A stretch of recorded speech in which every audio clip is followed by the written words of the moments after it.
434 제목은 절기. 절기는 축제라고 합니다. 사람끼리 축제가 아니고 하나님이 함께하는 축제. 따라서 하나님의 율법이 없으면 하나님과 하는 축제가 승인이 안 되겠죠. 하나님께서 함께하기 위해서 율법을 주시고 율법으로 인해서 그 안에 절기를 마련했다는 것은, 이것은 달리 이야기해서 말씀의 축제, 말씀의 축제라고 그렇게 정리하시면 되는 겁니다. 왜 그러냐 하면 하나님께서 말씀 줄 때에 그 이스라엘 백성이 지키는지 안 지키는지 그것에 따라서 움직이는 게 아니고, 이스라엘 백성은 의당 위반하는 거고, 그렇다고 해서 말씀이 소기에 목표에 멈추지 않았거든요. 그냥 밀어붙여요. 이게 신약에 보면 이와 같은 취지의 이야기가 신약에 나옵니다. 신약에 나온 요한복음 6장에 나온 이 말씀을 우리가 인정을 해줘야 되는데, 요한복음 6장 그 39절에 보면 내가 하늘에서 38절에 내가 하늘에서 내려온 것은 내 뜻을 행하려 함이 아니요. 그래서 그 예수님 오실 때 예수님이 들러오신 게 아니고 아버지의 뜻이 같이 움직이고 있다는 걸 알죠. 아까 말씀한 것 가지고 다시 설명하게 되면, 아버지의 말씀이 먼저 있고 그 말씀을 이루기 위해서, 성취하시기 위해서 유일한 성취자 예수님께서 오신 거예요. 그러면 예수님께서 말씀을 성취하면서 누구와 대비가 되느냐 하면은 인간들이 하나님의 율법과 말씀을 지키는 그 양상과 대비가 되겠죠. 대비가.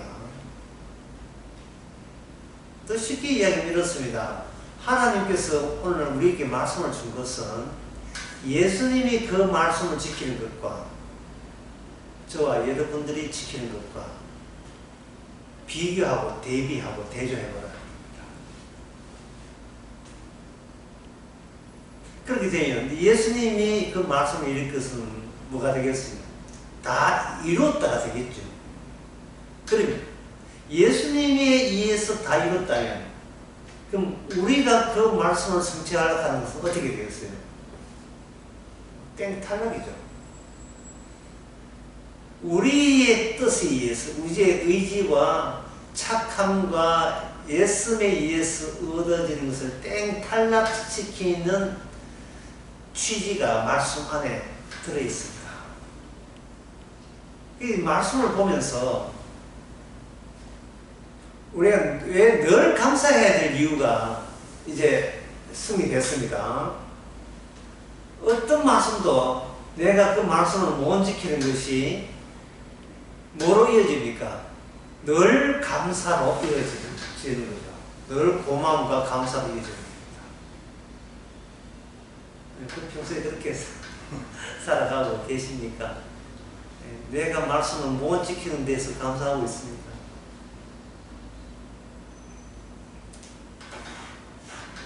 인간이 할 수 있는 생각에 그걸 넘어서야 돼요. 자, 애가 공부를 못한다. 갑자기 감사 날아가고 슬픔이 밀려오지요.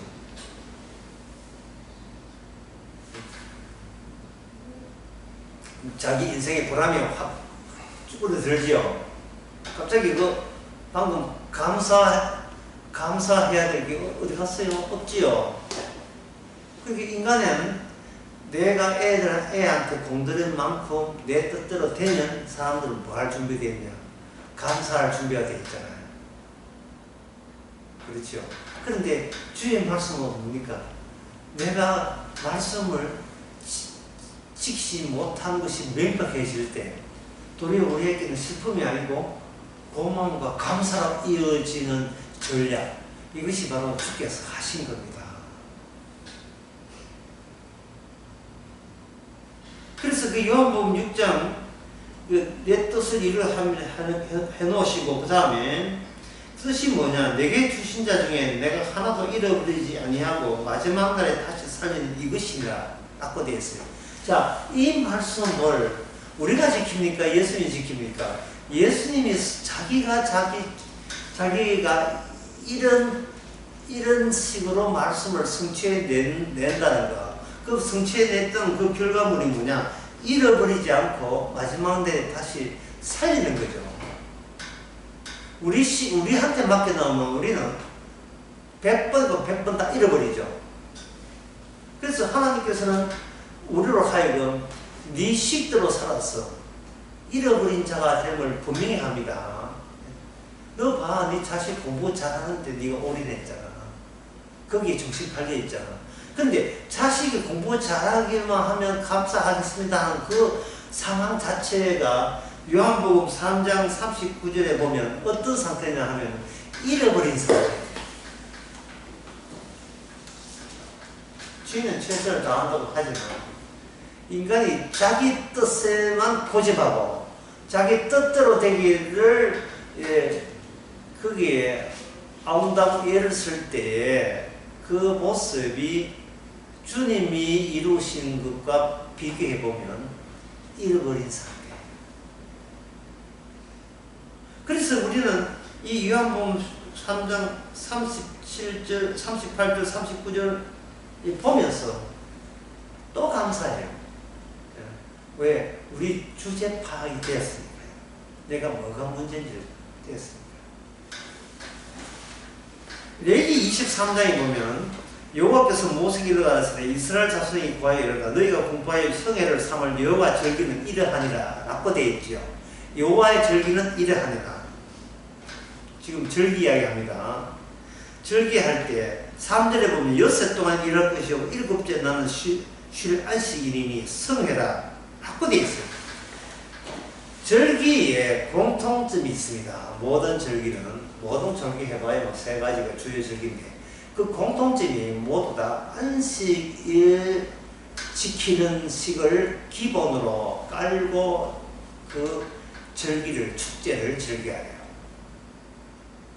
자, 그러면 여러분 잘 아십니다. 안식일에 하는 것은 창세기의 2장에 나오죠.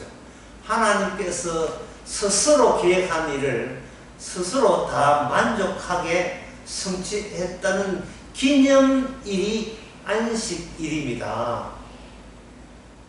그 안식일에 인간의 예성과 행함은 끼어들 여지가 전혀 없습니다. 안식일에 이스라엘 백성들이 즐긴다는 말은 기쁘게 반갑게 즐긴다는 말은 이런 뜻이에요. 이 세상의 많은 민족들 가운데서 하나님의 홀로 완성시킨 그 상태에 우리 민족 빼놓고 누가 어느 민족이 거기에 참여된 자가 있을까? 거기서 오는 희열과 고마움과 감사로 안식일을 지키는 거예요.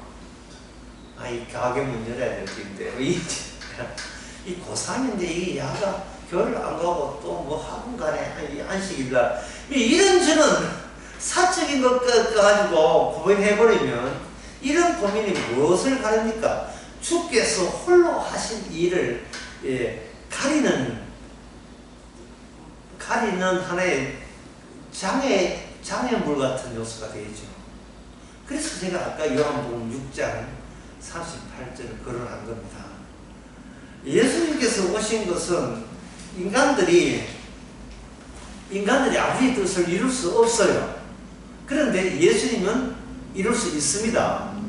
근데 그 예수님이 이룬 일에 내가 이뤘다. 나만 달라고 천국 간다. 이게 아니고 거기에 아버지의 잃어버린 자를 하나도 잃어버리지 아니하고 마지막 날에 기어이 다 살려서 데려간다는 것을 예수님이 홀로 다 이루신 거예요. 그러니까 예수님만으로 감사하고 예수님만으로 고마워하고 예수님만으로 기뻐하지 않을 수밖에 없어요. 얼굴이 왜 별로 느낌이 좋아 보이지?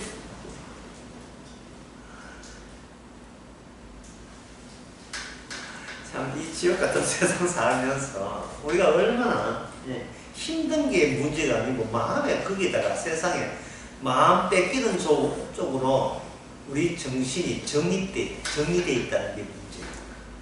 세상에서 나 좀 알아줘야 될 텐데 여기에 온통 정신이 팔렸단 말이에요. 이제 절기를 다시 와서 절기 요소 안식이죠. 안식에 절기 안에 들이는 안식에서 우리는 감사한 마음으로 황공스러운 마음으로 자기 아들을 자기 사람을 버리지 않고 찾으시는 그 주님이 다 이루시네 고마워하는 그것이 절기의 완성에 참여하는 하나님의 진짜 백성입니다.